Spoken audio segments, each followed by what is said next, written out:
श्री राम जय राम जय जय राम श्री राम जय राम जय जय राम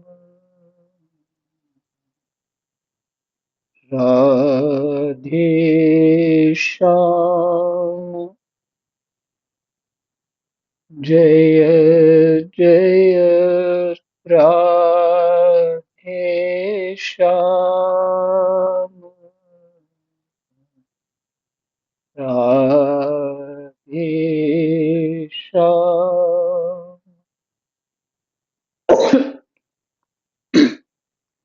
श्री गणेशाय नमः। श्री सीतारामाभ्यां नमः। श्री हनुमते नमः। श्री उमापते नमः। श्री गुरुवे नमः। सब संतन की जय जय जय जय सीताराम राधे श्याम।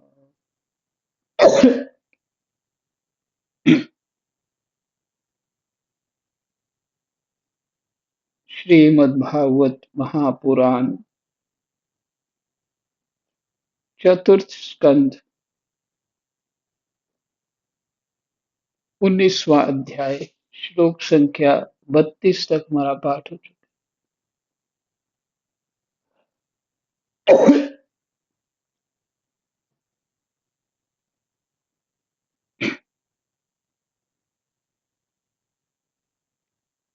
ये जो महाराज पृथु के यज्ञ का प्रसंग चल रहा है, अश्वमेध यज्ञ।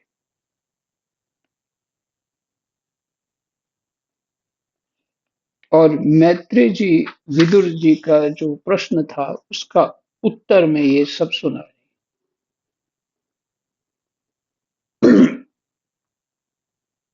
कहते हैं आपका मंगल हो।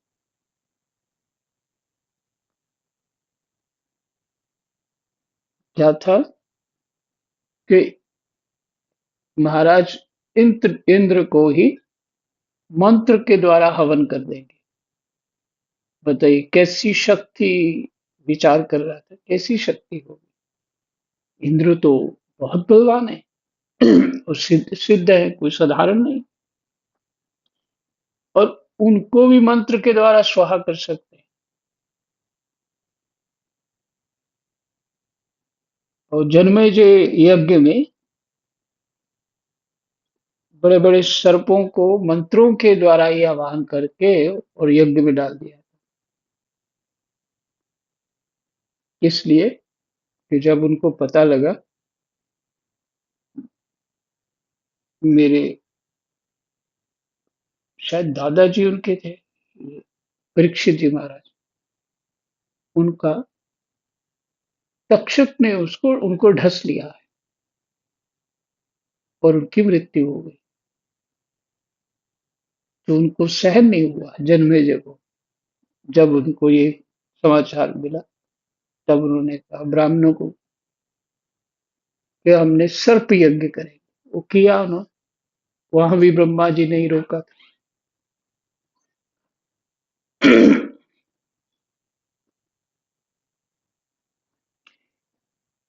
तो देखिए ये ब्राह्मणों की शक्ति थी पहले।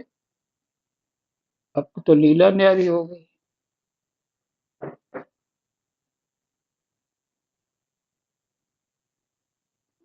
फिर राजऋषि पृथु ने कहा राजन, आप तो मोक्ष धर्म के जानने वाले,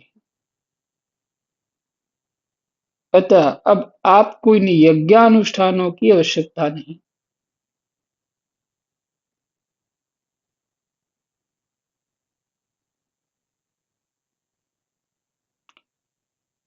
राजऋषि पृथु से कहा। कल भी ने पड़ गया था यहाँ पे, आज भी वही पड़ा। किसने? ब्रह्मा जी ने कहा।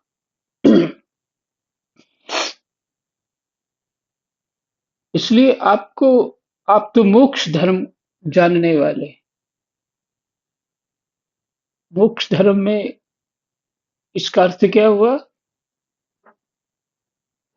100 यज्ञ करके मैं इंद्र से भी ऊंचा हो जाऊंगा, या उनसे भी बढ़कर पुण्य हो जाएंगे। इतने पुण्यशाली तो इंद्र को भी हटा सकता है वहां से। इसलिए वही इंद्र नहीं चाहते थे कि मेरे सुखों में कमी आए।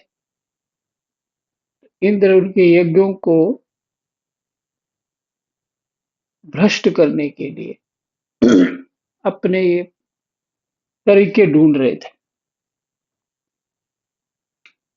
कभी साधु बन जाते, कभी कुछ, उन्हें पाखंड रूप वेश धारण करते थे।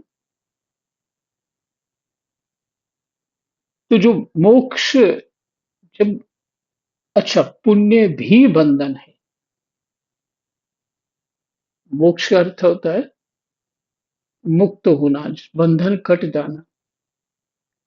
पुण्य होगा, पुण्य भोग के लिए जन्म तो लेना ही पड़ेगा ना। तो ये सब जानते हैं कि जन्म कितना सुखदायी होता है। हाँ? जन्म से लेके अंतिम समय तक जीव एक अलग तरह की दैहिक, दैविक, भौतिक, 3 प्रकार की पीड़ाओं से जलता ही रहता है।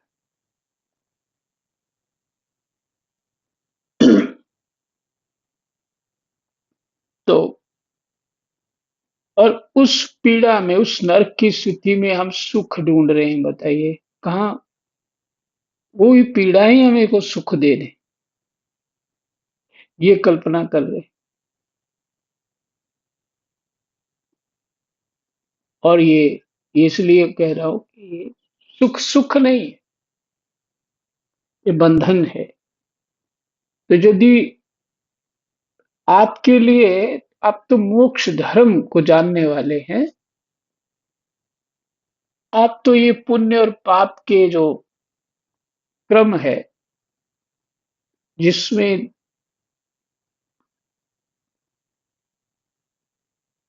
एक दृष्टांत लोग देते हैं कथावाचक, कि एक तो लोहे की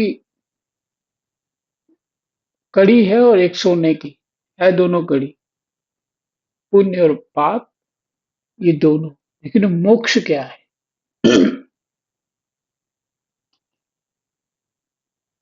कि ना समय, पाप तो किसी को चाहिए नहीं होता, पुण्य भी नहीं चाहिए, अर्थ न धर्म न काम रुचि, गति न चहो निर्वाण। निर्वाण गति मोक्ष भी नहीं चाहिए। क्या चाहिए? जन्म जन्म रति राम पद, ये वरदान। हाँ, ये चाहिए मेरे को। तो मोक्ष धर्म को जानने वाले हैं तो आपके लिए ये समस्त जो आपके कर्म हैं वो तो एक साधना है। इसलिए साधना किसके लिए? भगवान की प्राप्ति के लिए, अपने स्वरूप की प्राप्ति के लिए। तो अब आपको इन यज्ञानुष्ठानों की आवश्यकता नहीं है, ब्रह्मा जी कहते हैं। आपका मंगल हो। आप और इंद्र दोनों ही पवित्र कीर्ति भगवान श्री हरि के शरीर हैं। इसलिए अपने ही स्वरूप भूत इंद्र के प्रति आपको क्रोध नहीं करना चाहिए।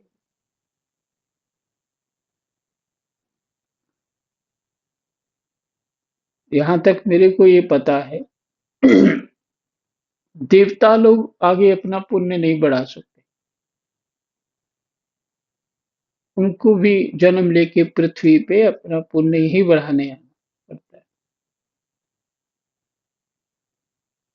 और मनुष्य लोग बढ़ा सकते हैं। तो महाराज पृथु मनुष्य है, वो इंद्र को अर्थात बाण से घायल कर सकते हैं या मार सकते हैं, कुछ भी कर सकते।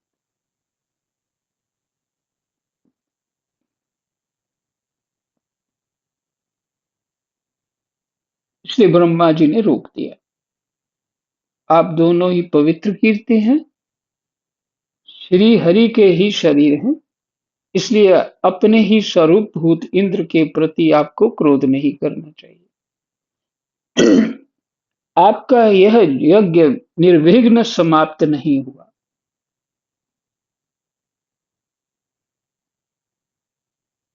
इसके लिए आप चिंता ना करें। हमारी बात आप आदर पूर्वक स्वीकार कीजिए। देखिए, जो मनुष्य विधाता के बिगाड़े हुए काम को बनाने का विचार करता है, जो मनुष्य विधाता के बिगाड़े हुए काम को बनाने का विचार करता है, उसका मन अत्यंत क्रोध में भरकर भयंकर मोह में फंस जाता है। विधाता कौन है? तुम्हारा प्रारब्ध रूपी जो अदृष्ट कर्म है, वही विधाता है।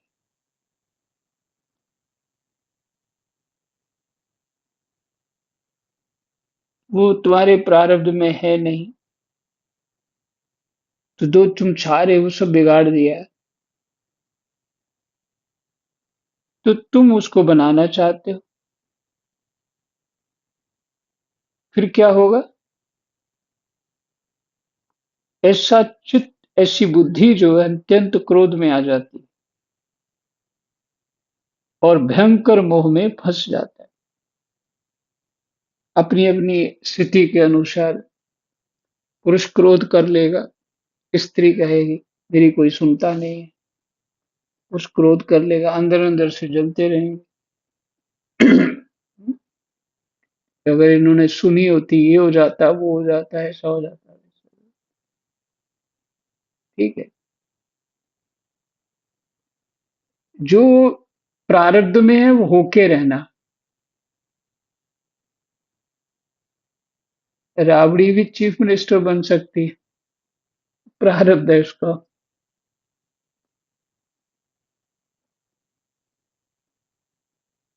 और बहुत पढ़े लिखे लोग हैं, बड़े सूझबूझ वाले हैं, बड़े गुणी हैं, वो ट्यूशन पढ़ा के गुजारा करते हैं। वो भी पूरी उम्र बीत जाती है उनको ट्यूशन पढ़ाने में।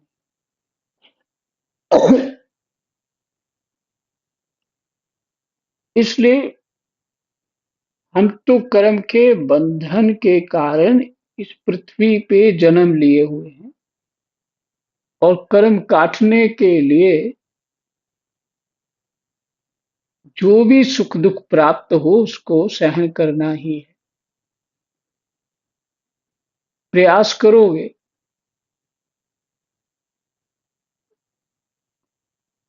जैसे ब्राह्मण थे जो धुंधकारी के पिता थे, श्रुतदेव ब्राह्मण या कुछ और, आत्मदेव। उनको तो गलानी थी कि मेरे यहाँ पुत्र नहीं है, और संतान नहीं है तो उससे ग्रस्त जो है वो अच्छा नहीं होता, ऐसा उनका अपना एक ज्ञान था। पर था क्या, उन्होंने प्रयास किया, प्रयास में वही महात्मा को ढूंढा, उनके आगे रोना धोना किया। महात्मा जो है बेबस होके कहते ठीक है पुत्र हो जाएगा, ये फल खा लेना। अब देखिए फल खिला दिया, गाय की पत्नी कहती है ये तो ठीक नहीं है, मैं बीमार हो जाऊंगी, ये हो जाएगा, वो हो जाएगा। तो अब सब कथा सुन चुके हैं, महात्म में ये कथा है। परिणाम में पुत्र सुख नहीं था तो पुत्र नहीं हो रहा था, जबरदस्ती लिया तो धुंधकारी मिल गया। तो यह प्रारब्ध भोगने आए। हम यहाँ अपनी इच्छा से कुछ राजा रानी नहीं बन सकते भाई, बन ही नहीं सकते। यहाँ भोग भोगने आए। सिर्फ एक ही जो है उत्तम बात है कि मनुष्य मृत इस मृत शरीर को धारण करके, मरणासन शरीर ही है ये, धारण करके परमात्मा की स्मृति प्राप्त करके जन्म जन्मांतर के जो हमारे बंधन है उसको काट सकता है और भगवत प्राप्ति कर सकता है। यही लाभ है, रामायण जी कह रही उत्तरकांड में। इसलिए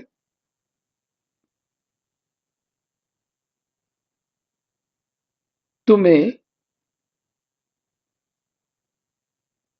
इंद्र के प्रति क्रोध नहीं करना चाहिए। आपका ये यज्ञ निर्विघ्न समाप्त नहीं हुआ, इसके लिए आप चिंता न करें। हमारी बात आप आदर पूर्वक स्वीकार कीजिए। देखिए, ये जो मनुष्य विधाता के बिगाड़े हुए काम को बनाने का विचार करता है, उसका मन अत्यंत क्रोध में भरकर भयंकर मोह में फंस जाता है।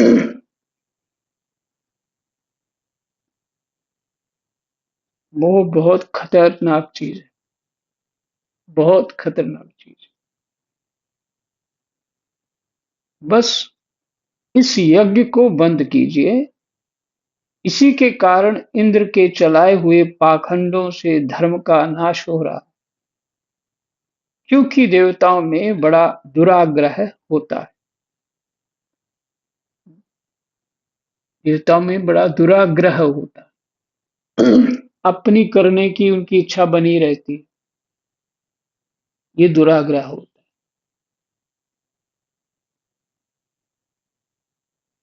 तितिक्षु ब्राह्मण की कथा है, आपने सुनी। और लगभग संतों की, भक्तों की कथा जो है वो इसी है। जैसी भी कोई स्थिति है उसको स्वीकार करते हैं और परमात्मा का भजन करते हैं। उन स्थितियों के कारण अपने आप को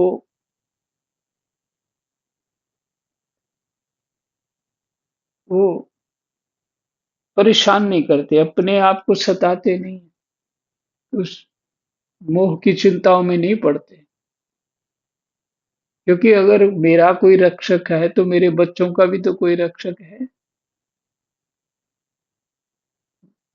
ऐसा तो नहीं है कि तुम ही अपनी की रक्षा कर रहे हो कि औरों की भी रक्षा कर रहे हो। नहीं, ऐसा नहीं। तुम उस स्थिति में हो, बस इतना। रक्षा कोई और कर।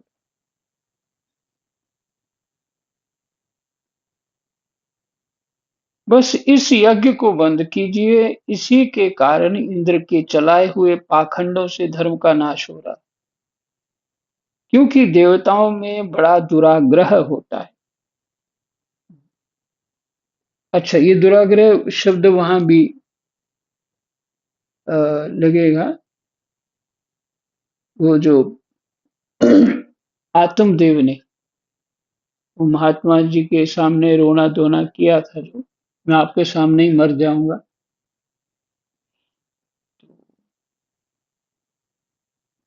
महात्मा जी बेबस होके बोले, ठीक है भैया, ये दुराग्रह है। जरा तो देखिए, जो इंद्र घोड़े को चुराकर आपके यज्ञ में विघ्न डाल रहा था, उसी के रचे हुए इन मनोहर पाखंडों की ओर सारी जनता खिंचती चली जा रही है। समझिए बात को, क्या अब इधर सारी पोल पट्टी खोल दी। उसी के रचे हुए इन मनोहर पाखंडों की ओर सारी जनता खींचती चली जा रही है। आप साक्षात विष्णु के अंश हैं। वेद के दुराचार से धर्म लुप्त हो रहा। उस समयोचित धर्म की रक्षा के लिए ही आपने उसके शरीर से अवतार लिया है। नहीं, थोड़ा गलत पढ़ दिया। वेन के दुराचार से धर्म लुप्त हो रहा था। मैंने बोल दिया है, तो गड़बड़ हो गया।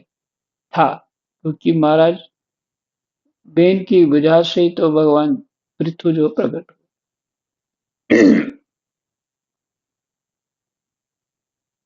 अतः प्रजापालक पृथु जी अपने इस अवतार का उद्देश्य विचार कर आप भृगुवादी विश्व रचयिता मुनीश्वरों का संकल्प पूर्ण कीजिए।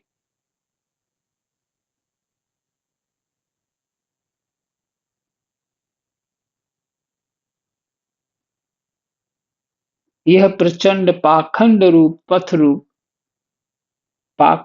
पथ रूप इंद्र की माया अधर्म की जननी है। आप इसे नष्ट कर डालिए। श्री मैत्रेय जी कहते हैं, लोक गुरु भगवान ब्रह्मा जी के इस प्रकार समझाने पर प्रबल पराक्रमी महाराज पृथु ने यज्ञ का आग्रह छोड़ दिया और इंद्र के साथ प्रति राम राम प्रीतिपूर्वक संधि भी कर ली। इसके पश्चात जब वे यज्ञांत स्नान करके निवृत्त हुए, तब उनके यज्ञों से तृप्त हुए देवताओं ने उन्हें अभीष्ट वर दिए। आदिराज पृथु ने अत्यंत श्रद्धा पूर्वक ब्राह्मणों को दक्षिणाएं दी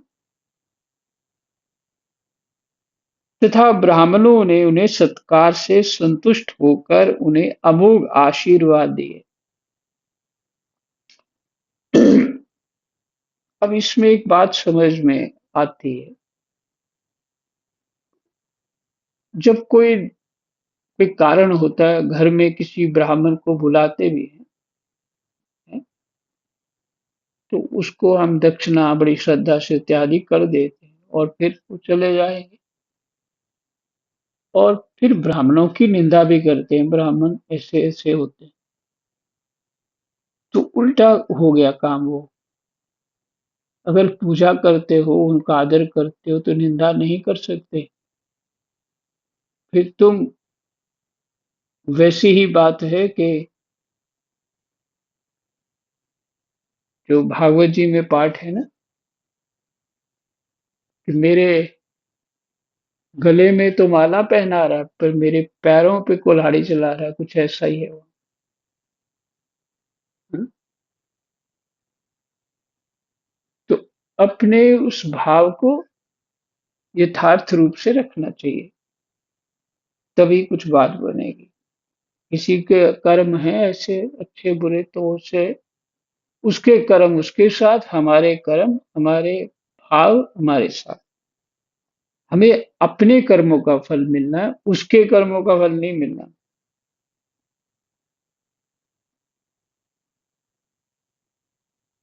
वे कहने लगे, महाबाहो, आपके बुलाने से जो पितर देवता ऋषि और मनुष्य आदि आए थे, उन सभी का आपने दान मान से खूब सत्कार किया।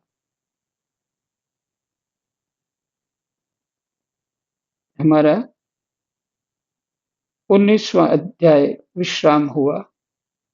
कृष्णाय वासुदेवाय हरे परमात्मने प्रणत क्लेशनाशाय गोविंदाय नमो नमः। जय जय।